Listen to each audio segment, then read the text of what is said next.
10여 년 전에 LA 타임즈에 UCLA 교수께서 한국의 미래를 생각하면서 쓴 기사가 있었습니다. 한국이 미래에 경제 성장뿐만 아니라 세계를 이끌어 나가는 그런 중요한 리더십을 갖는 국가가 될 것이다. 그런 내용이었습니다. 이 교수께서 한국의 미래를 이렇게 긍정적으로 밝게 말할 수 있었던 세 가지 이유를 언급을 하셨습니다. 한국이 세계적으로 영향을 끼칠 수 있는 그러한 미래를 가지고 있는 나라라고 하는 그 근본적인 이유 세 가지 중에 첫 번째 것이 한국 사람들은 절대로 기회를 놓치지 않는다. 기회를 그냥 보내는 법이 없다. 그런 것을 근거로 해서 말씀하신 것입니다. 이분이 한국을 방문하면서 이 기회를 잃어버리지 않는 민족이라는 것을 발견할 수 있었던 것은 자동차 운전을 하면서 끼어들기를 보고 깨달은 것입니다.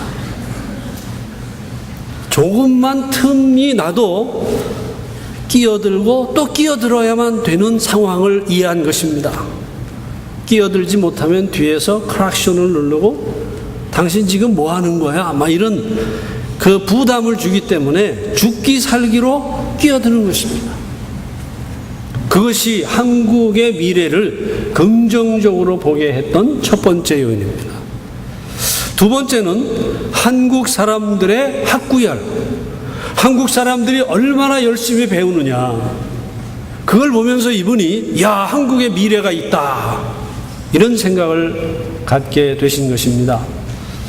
새벽 4시에 종로 일대를 이분이 나가서 보고 아직 동이 트기도 전에 그 새벽녘에 골목골목에서 나오는 학생들, 새벽반을 참여하기 위해서 나오는 중학생, 고등학생, 대학생은 물론이고 직장을 다니는 직장인들, 심지어는 중년의 나이에 해당하는 사람들까지 뭔가 배우고 미래를 준비하겠다는 생각으로 이른 아침에 몰려드는 모습을 보면서 이분은 뭐라고 표현했냐면 자기 자신 안에서 전율을 느꼈다 그랬습니다.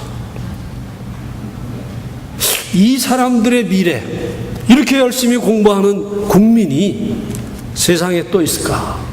이들에게 미래가 있구나 라고 평가를 한 것입니다.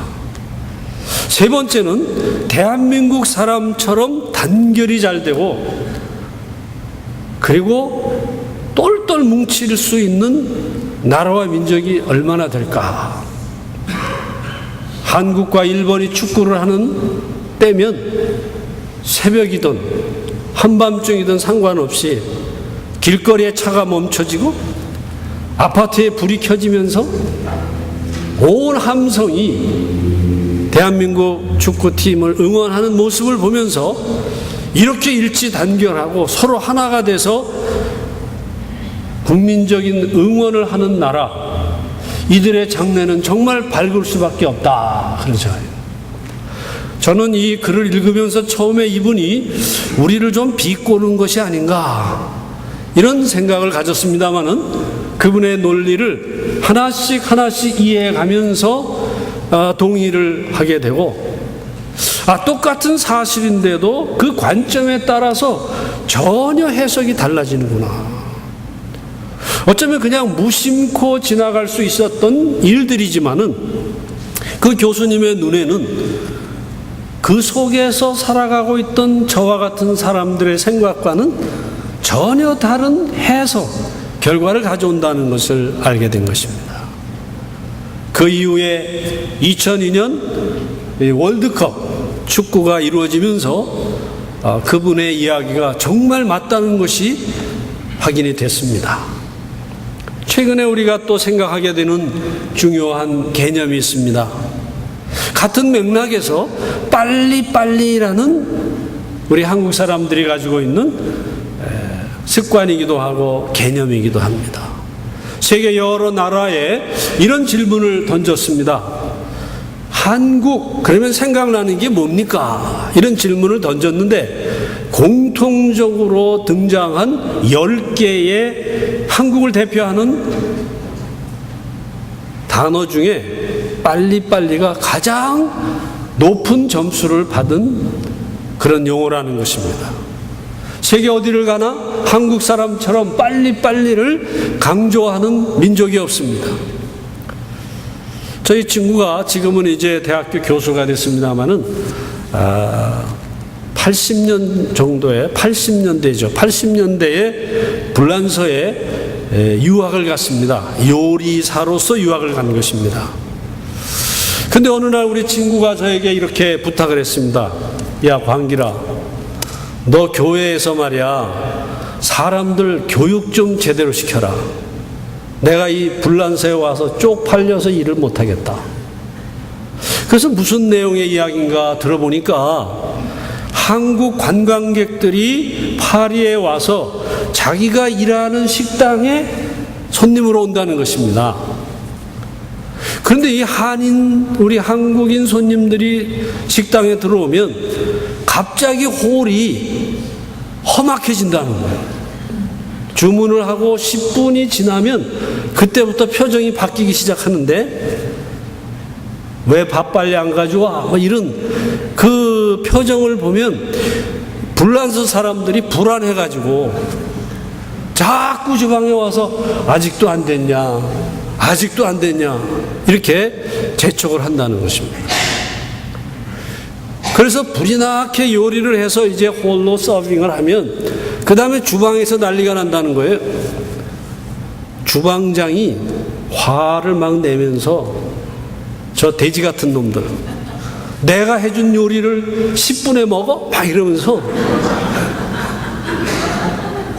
그러면서 막 주방에 기구를 던지면서 급기야는 화살이 자기한테로 와가지고 너도 똑같은 놈이야.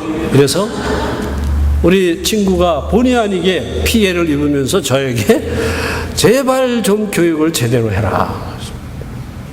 여러분 80년대 유럽을 여행할 정도면 그래도 우리나라에 수준이 있는 사람들이었습니다.